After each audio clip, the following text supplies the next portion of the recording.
nikmat sehat, nikmat iman. Mudah-mudahan Allah senantiasa melimpahkan kekuatan, kesehatan kepada kita semua sehingga kita bisa menyelesaikan ibadah Ramadan tahun ini dengan sempurna.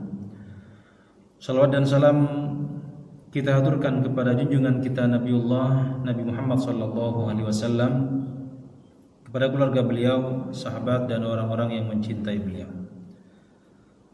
Para hadirin Bapak Ibu yang dimuliakan oleh Allah Subhanahu wa taala.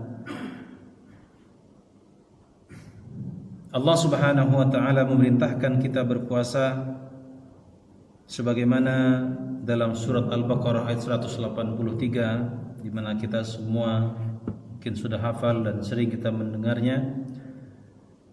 Di antara tujuan daripada ayat tersebut adalah la'allakum tattaqun.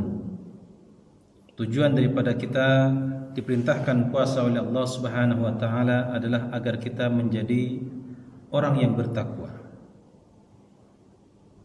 Maka ayat ini sangat jelas menegaskan tujuan daripada puasa itu adalah takwa.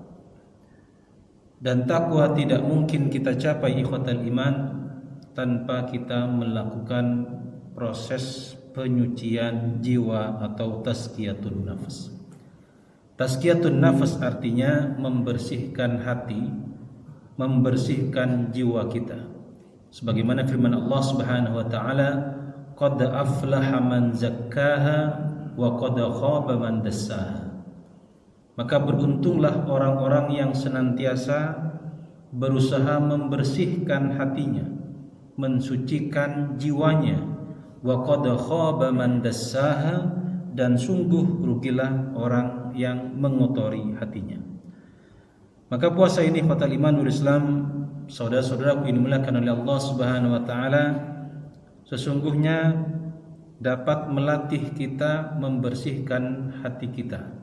Al-Imam Al-Ghazali beliau pernah mengatakan bahwa puasa itu dengan kita menahan lapar dapat melembutkan hati dan mematahkan kekuatan-kekuatan hawa nafsu. Jadi dengan kita berpuasa, dengan kita sering lapar, itu dapat melembutkan hati dan mematahkan kekuatan-kekuatan hawa nafsu. Tetapi yang dimaksud dengan lapar di sini adalah lapar yang kita niatkan karena Allah dengan kita berpuasa. Karena juga jangan salah, banyak orang yang kemudian menjadi keras karena lapar. Lapar itu juga berbahaya. Kadang kita terjadi konflik karena masalah perut, masalah lapar. Nah, kalau orang lapar ini bisa berbahaya juga. Tetapi yang kita maksudkan dalam hal ini puasa menahan lapar karena Allah Subhanahu wa taala. Ikhwatal iman wal Islam, saudaraku yang dimuliakan oleh Allah Subhanahu wa taala. Kemudian karena itulah beliau itu membagikan tingkatan-tingkatan orang yang berpuasa. Yang pertama, ada orang yang berpuasa sekedar menahan lapar, haus, dan hawa nafsu. Ini tingkatan yang pertama. Jadi sekedar berpuasa, menahan lapar, menahan haus dari terbitnya fajar sampai terbenamnya matahari.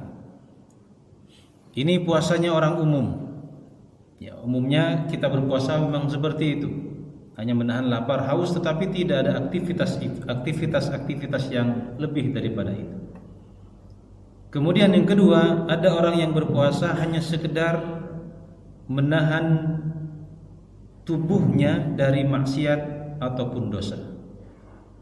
Dia berpuasa menjaga dirinya dari maksiat, tetapi juga tidak ada aktivitas yang positif.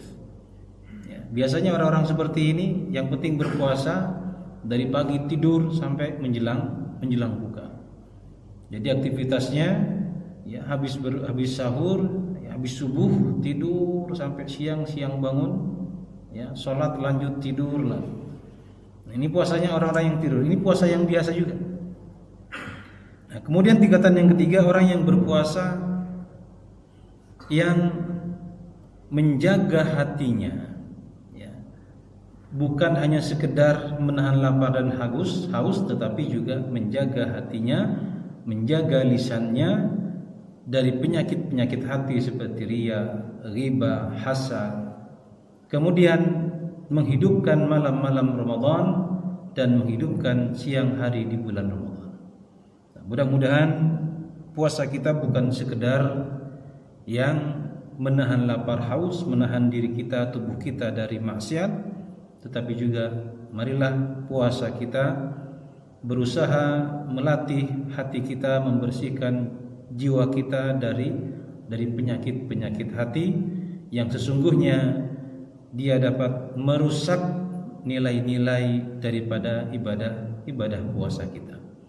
Memang tidak membatalkan puasa kita, tetapi dapat merusak ya hati kita, hati yang tidak baik, kemudian lisan yang tidak baik dapat mengurangi daripada kesempurnaan ibadah puasa kita. Mudah-mudahan kita termasuk tingkatan yang ketiga, tidak sekedar menahan lapar dan haus, juga tidak sekedar menahan diri kita dari maksiat, tetapi mudah-mudahan kita menjaga hati kita dan kemudian menghidupkan siang ataupun malam bulan Ramadan. Terima kasih atas perhatiannya. Mohon maaf atas segala khilaf dan kekurangannya. Hadanallahu wa iyyakum ajma'in, wafaqanallahu wa iyyakum lima yuhibbu wa yarda. Assalamualaikum warahmatullahi wabarakatuh.